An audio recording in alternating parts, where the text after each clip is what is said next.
Nous les croisons inévitablement. Ces individus qui vous interrompent ignorent vos efforts, se moquent de votre tranquillité et confondent votre self-control avec de la fragilité. Ils ne discernent pas les combats intérieurs qui ont forgé votre quiétude. Ils ne perçoivent que le silence et y voient un signe de défaite. Pourtant, nous sommes plus avisés. Le monde est saturé de vacarme et certains ne comprendront jamais ceux d'entre nous qui choisissent de traverser les flammes sans un cri. La question n'est donc pas comment les contraindre à nous respecter. La véritable interrogation est comment préserver notre force quand ils nous dénigrent. Voici 4 manières de gérer les personnes qui vous manquent de respect, en s'appuyant non sur l'orgueil, mais sur la dignité des principes. Ne jamais descendre à leur niveau. Inférieur quand on vous manque de considération, votre inclination première est de contre-attaquer, de défendre votre nom, de vous justifier. Mais c'est exactement leur intention. Ils cherchent à vous plonger dans leur désordre, car votre sérénité leur est insupportable. Alors, nous faisons ce que peu osent.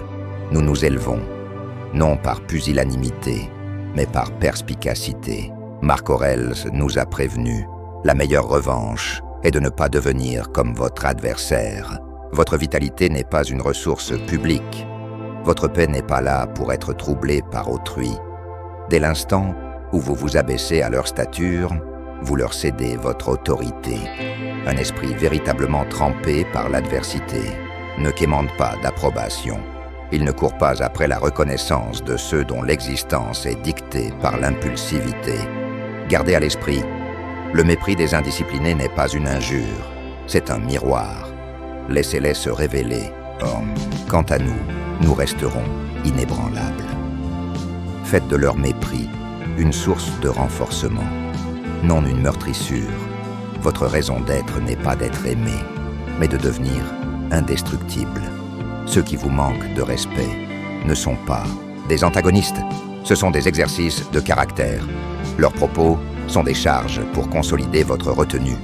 Leur arrogance, une épreuve pour votre boussole interne. Sénèque a jadis déclaré « Le chemin est ardu qui conduit aux cimes de la grandeur. Ainsi, quand ils vous raillent, interrogez-vous « Qu'est-ce qui en moi réagit encore ?» Quand ils vous ignorent, demandez « Pourquoi ai-je besoin d'être remarqué ?» Ils ne sont pas vos juges, mais vos mentors, non par leur sagesse, mais parce qu'ils vous indiquent ce que vous devez encore maîtriser. Chaque geste de manque de respect est une occasion de devenir moins impulsif et plus souverain. Laissez-les s'exprimer. Nous édifierons. Laissez-les ricaner. Nous persisterons. Laissez-les tenter de nous briser et nous saignerons de la force. Laissez leur irrespect s'éteindre dans votre retrait. Toute situation n'exige pas votre riposte. Chaque affront ne mérite pas votre considération. Votre présence n'est pas indispensable partout. Parfois, la réplique la plus puissante est de se retirer sans un son. Épictète a enseigné. Harmonisez votre volonté avec la nature. Alors rien ne vous surprendra et vous ne blâmerez personne. Quand quelqu'un vous manque de respect, il expose sa véritable nature. Acceptez-le, mais n'essayez pas de le corriger. N'essayez pas de le rallier. Nous ne sommes pas ici pour expliquer notre valeur. Nous sommes ici pour l'incarner. Il est inutile de prouver votre dignité à ceux qui sont incapables de la voir. Retirez votre énergie. Retirez votre présence. Que votre silence leur rappelle ce à quoi ils ont perdu l'accès.